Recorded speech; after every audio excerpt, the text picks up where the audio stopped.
चांदवड शहरामध्ये Reno complex ही खूप मोठी बाजारपेठ आहे. यामध्ये 400-500 लोक आज गाड्या धारक आहे, व्यवसाय करत आहे. पण चांदवड नगरपालिकेचं असलेलं दुर्लक्ष, त्यामुळे गटाराची व्यवस्था नाही आहे, ड्रेनेजची व्यवस्था नाही आहे, पाण्याची व्यवस्था नाही आहे. त्यामुळे इथल्या व्यावसायिकांना खूप मोठा त्रास होत आहे, दुर्गंधी पसरत आहे, साथीचे रोग पसरत आहे. याकडे चांदवड नगरपालिकेने लक्ष दिलं पाहिजे.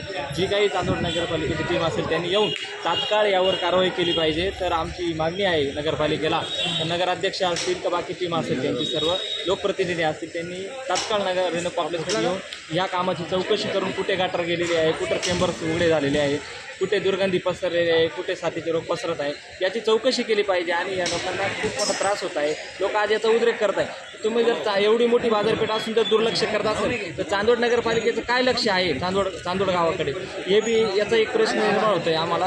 आणि खूप मोठ्या प्रमाणात साथीचे रोग तयार होत आहे. आज माझा एक मुलगा आहे दुकानात काम करणारा, त्याला डेंग्यू झालेला आहे, खूप त्रास होत आहे. आणि व्यावसायिकांची काका मी संदीप तातार बोलतो, रेणुका कॉम्प्लेक्स. आमच्या आतील बाजूस खूप खड्ड्याचं साम्राज्य झालेलं आहे आणि तिथे ड्रेनेजचा पण प्रॉब्लेम आहे. ते प्रॉब्लेम असा आहे की इथं आम्हाला काम करण्यास अडचण होतं. काय कारण असतो? खूप खूप खूप खूप जास्त प्रमाणात दुर्गंधी सुटलेली आहे कशामुळं? ड्रेनेजमुळे.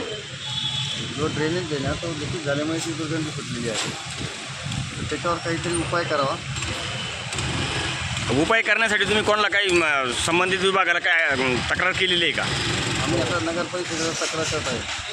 इथे चांदवड शहरातील सगळ्यात मोठं कॉम्प्लेक्स, जिथे जवळपास 300 गाळाधारक राहतात आणि गेल्या 25-30 वर्षापासून या कॉम्प्लेक्सकडं कुणाचंही लक्ष नाही. कॉम्प्लेक्समधले रस्ते, एक मुख्य रस्ता आहे ज्याची उंची आहे इतकी आहे की तिथं पाणी दुकानात येतं खाली. दुसरा प्रॉब्लेम आहे की बाकीच्या भागामध्ये कुठेही मूलभूत सुविधांचा अभाव आहे. पाण्याची पाईपलाईन गेलेली आहे, पण जुने जे चेंबर लाईन्स आहेत, आज ज्या समस्येसाठी आपण इथं आलो आहे ती मुख्यतः या चेंबरमधून दुर्गंधी पसरलेली आहे. ते चेंबर साफ करणं जरुरी आहे. त्या चेंबरला नवीन डिझाईन करून त्याचं मेंटेनन्स करणं जरुरी आहे. या व्यतिरिक्त हेच खड्ड्याचं साम्राज्य बघा तुम्ही. प्रत्येक पावसाळ्यात इथे पूर्ण पावसाळा पाणी साचलेलं असतं. याच्यावरही उपाययोजना व्हाव्या अशी इथल्या नागरिकांची इच्छा आहे. याची लेखी तक्रार आम्ही नगर परिषदेकडे केलेली आहे. आज अधिकाऱ्यांनी भेटीगाठीही दिली, पण आता आम्ही कारवाई व्हायची वाट बघतोय. तर मला पत्रकारांनाही विनंती आहे की तुम्ही सगळ्यांनी रेणुका कॉम्प्लेक्सच्या सगळ्या समस्यांचा मुद्दा तुमच्यामार्फत शासनापर्यंत पोहोचावा अशी इथल्या नागरिकांची, आणि मी लोकप्रतिनिधी म्हणून याचा पाठपुरावा करेन आणि याचा आपण मार्ग काढायचा प्रयत्न करतो.